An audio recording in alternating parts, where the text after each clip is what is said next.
Hey, how you guys doing? Ron with Kentucky Fried Gamers here. Been a while since since I did a video. I apologize for not getting some stuff up sooner.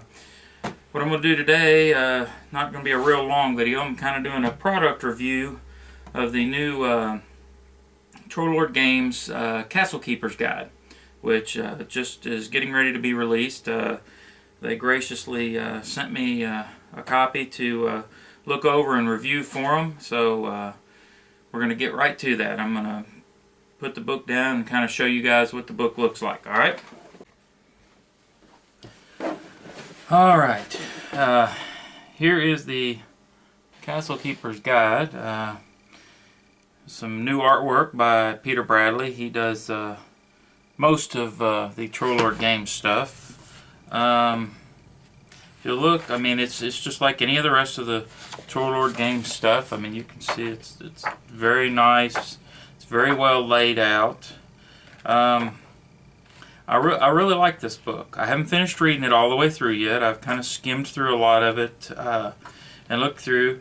It reminds me, you know, it's got some similarities to the old first edition DM's Guide, and I really like that.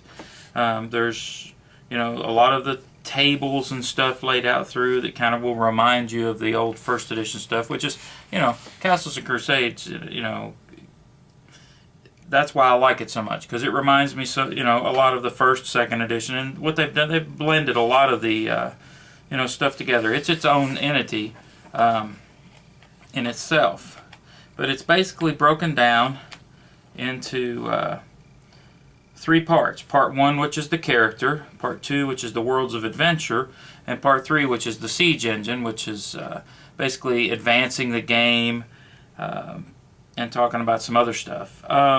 Your character, they go through your attributes, your alternative attributes, different ways to generate your attributes, your modifiers, expanded modifiers so that you can go on up.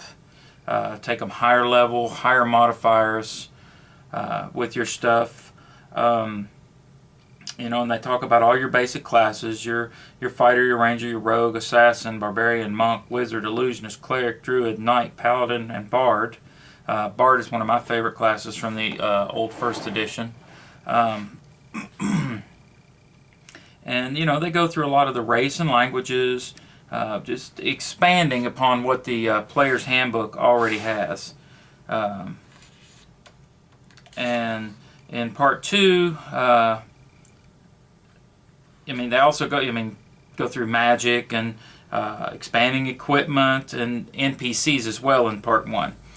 In Part 2, which is the Worlds of Adventure, this is where you can really get into giving some meat to your campaign and your world and fleshing it out.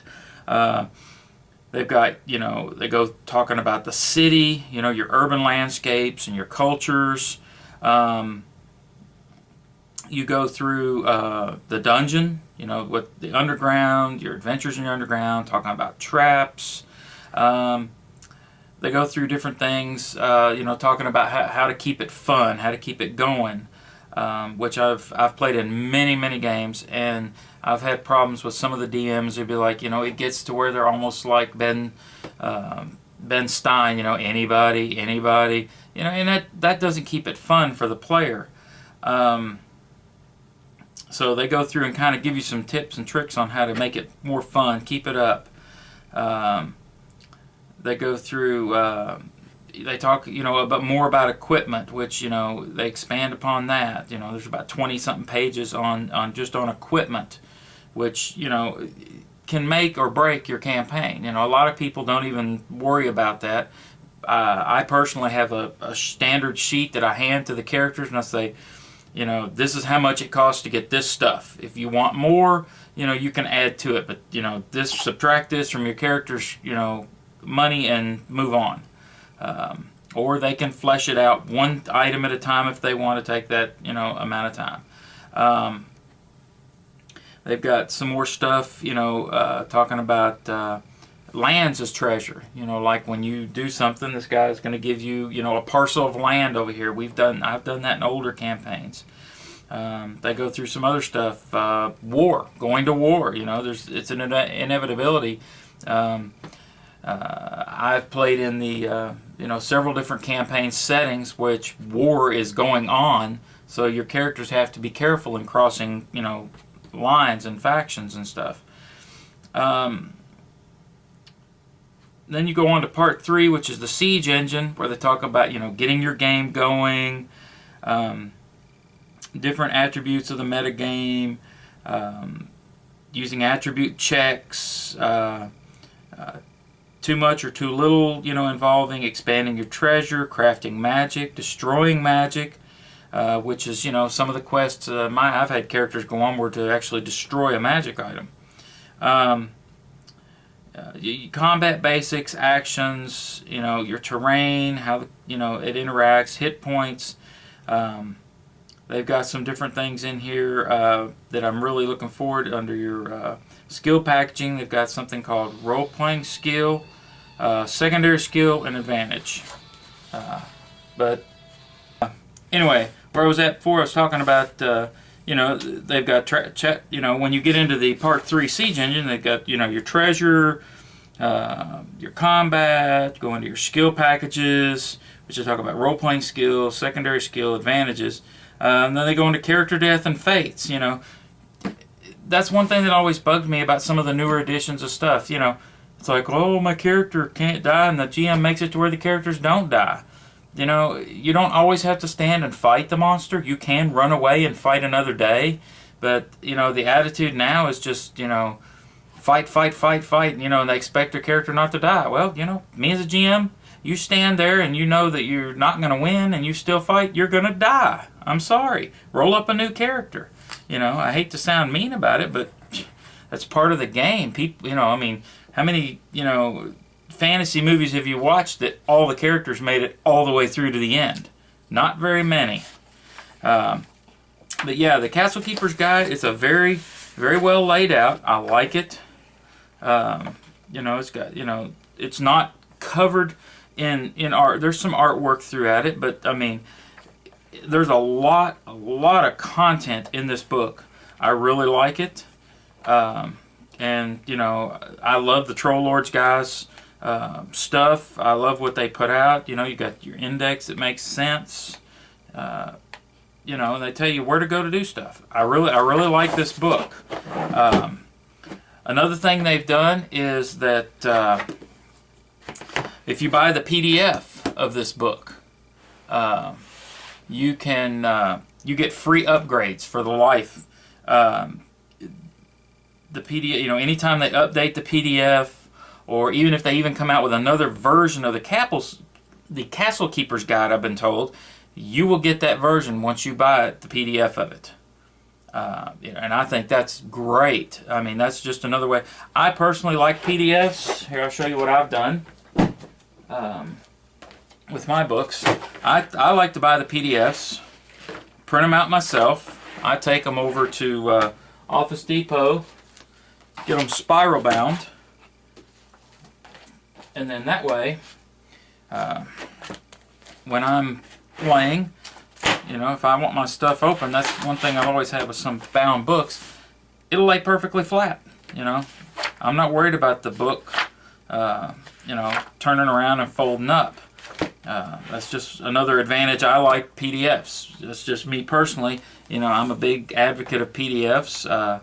The only downfall to PDFs would be, I guess, the piracy that some people do. They share stuff,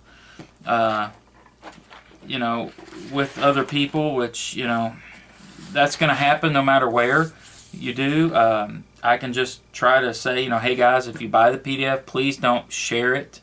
Don't post it out there where people can download it. That's not a good thing. You're taking away from the company that's making the game when you do that.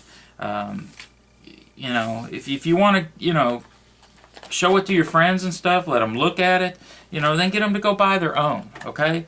Because that's the way that, these smaller companies, and Troll Lords is not a huge company, they're no, WotC, they don't have 200 plus employees or whatever, they're a small company, and they're putting out a very, very cool product in the Castles and Crusades.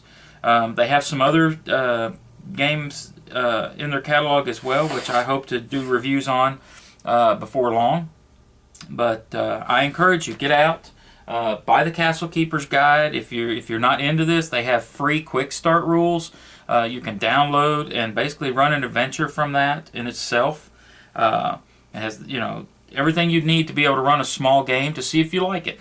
I suggest you go check out their website, download. You can download that. I think RPG Now is the big download site. I'll post a link down here when I put the video up for you guys to that'll link straight to the Castles and Crusades stuff from Troll Lords. You can browse through their catalog and see all their other stuff. But yeah, so get out there and take a look at it. Go to your game shop. I'm sure that as soon as it hits the game shops, your game shop will have it. So go over there and take a look at it.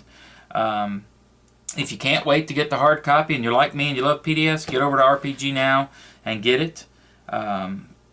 It's a great value. They've got it discounted right now. You don't pay the cover price for the PDF. But